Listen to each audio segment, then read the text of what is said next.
কৃষ্ণদাৰ চকুত চকু পানী আচলতে যিগৰাকী শিল্পীক এই পৰ্যন্ত আমি প্ৰয়াত বুলি ক'ব পৰা নাই ভিতালী দাস প্ৰয়াত নহয় আচলতে কমলিকাৰ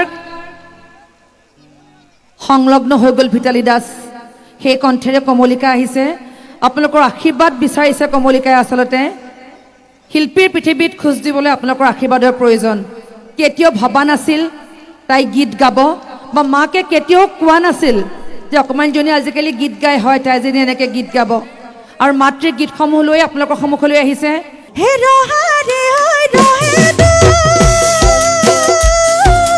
দীপা মৰে ভাদ হলগুৰি ৰাঘুনি পায়ে হেৰা নাচনি হলগুৰি ৰাঘুনি বাই হে ৰহাৰে ঐ ৰহে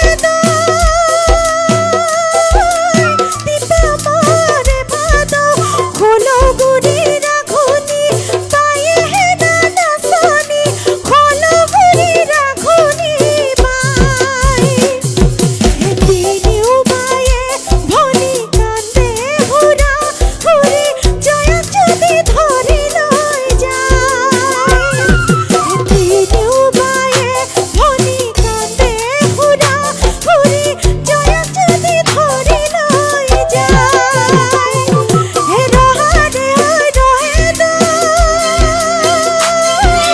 দীপা মৰে ভাদ হলগুৰি ৰাঘুনি পায়ে হেৰা নাচনি হলগুৰি ৰাঘুনি বাই সুন্দৰ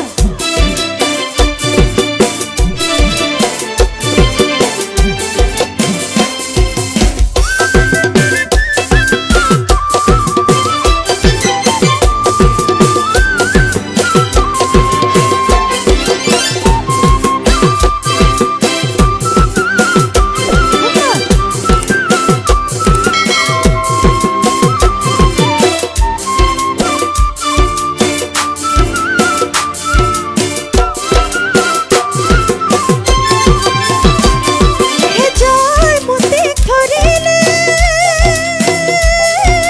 নগানো পাহাৰলে ল'ৰা ৰজাৰ মানুহে ধৰি বান্ধি নিবলে অহাৰে ঐ বাতৰি পাই হে জয় মুতিক ধৰিলে নগানো পাহাৰলে ল'ৰা ৰজাৰ মানুহে ধৰি বান্ধি নিবলে অহাৰে ঐ বাতৰি পাই হে ৰহাৰে ঐ ৰহে দীপা মৰে ভাদ হলগুৰি ৰাঘুনি পায়ে হেৰা নাচনি হলগুৰি ৰাঘুনি বাই হে হলগুৰি ৰাঘুনি পায়ে হেৰা নাচনি হলগুৰি ৰাঘুনি বাই হে হলগুৰি ৰাঘুনি পায়ে হেৰা নাচনি হলগুৰি ৰাঘুনি বাই হে হলগুৰি ৰাঘুনি পায়ে হেৰা নাচনি হলগুৰি ৰাঘুনি বাই হে হলগুৰি ৰাঘুনি পায়ে হেৰা নাচনি হে হলগুৰি ৰাঘুনি বাই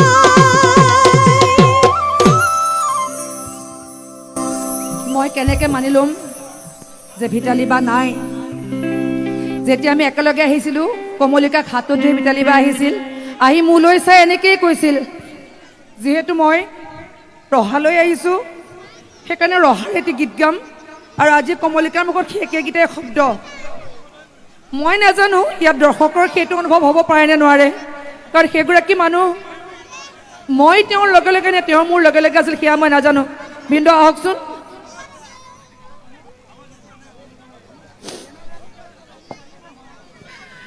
এই পৰিয়ালটো মোৰ লগত দীৰ্ঘদিনৰ পৰা জড়িত হৈ আছিল তেওঁ যিদৰে কৈছিল কমলিকাক তেওঁ শিকাই থৈ যোৱা নাই যে মঞ্চত গীত গালে এইকেইটা কথা কবি আজি মোলৈ চাই তাই কৈছে যিহেতু ৰহাত আছোঁ আৰু ৰহাৰেও ৰহে দৰে আৰম্ভ কৰিছে ছোৱালীজনীক লগ দিব লাগিব দেউতাই এইজন মানুহৰ অসুস্থতাৰ কাৰণে ভিতালী বাই চিন্তা কৰিছিল যে মানুহজন অসুস্থ। শেষ যিটো অনুষ্ঠান আমি DY 365ত সেইদিনা ভিতালী বাই কৈছিল যে এওঁৰ গাটো অকণমান বেয়া, বৰ চিন্তা বেছিকৈ কৰি থাকে। মই কৈছিলোঁ যে শেষলৈকে হাঁহি থাকিবা, চিন্তা কৰিবলৈ কিটো আছে, অসুখ বিসুখ হ'বই মানুহৰ। সেই সাহস দিয়া মানুহজনী নোহোৱা হৈ গ'ল। আজি ছোৱালীজনীক দেউতাকে অকলে লৈ আহিছে। মোৰ যিখিনি দৰ্শক আচলতে হয়তো তেওঁলোকৰ কাৰণে স্পষ্ট সেই সময়খিনি, যিদৰে মাতৃয়ে গাইছিল ৰহাৰে ঐ ৰহে দৈ, আজি দেউতাকৰ সন্মুখত সেইজনী ছোৱালীয়ে গাইছে ৰহাৰে ঐ ৰহে দৈ। মোৰ তেওঁক সুধিবলৈ একো নাই। আমি সকলোৱে আচলতে এই পৰিয়ালটোৰ কাৰণে আশীৰ্বাদ বিচাৰিছোঁ। ভিনদেউ সুস্বাস্থ্যৰে থাকক। কমলিকাক আপোনালোকৰ সন্মুখলৈ লৈ অনাৰ ক্ষেত্ৰত তেওঁৰ গুৰুৰ দায়িত্ব আছে, যিদৰে তেওঁৰ পত্নী ভিতালীক আপোনালোকৰ সন্মুখলৈ লৈ আহিছিল। কমলিকা এদিন ভিতালীক কন্যা হৈ নাথাকিব। কমলিকাৰ যি কণ্ঠ সঁচাকৈ ভিতালী বাৰ অন্তৰাত্মা কমলিকাত বিলীন হৈ গ'ল। সেই ভিতালী বাৰ ৰূপে আছিলোঁ কমলিকাক পাইছোঁ। কমলিকা, মই বহুত বহুত মৰম দিছোঁ তোমাক, আগুৱাই যোৱা। আৰু সঁচাই আমি সকলোৱে ভাল পোৱা গীতসমূহে আজি শুনিম দেই। আপোনালোকে হাত চাপৰিৰে তাক আশীৰ্বাদ কৰিব দেই।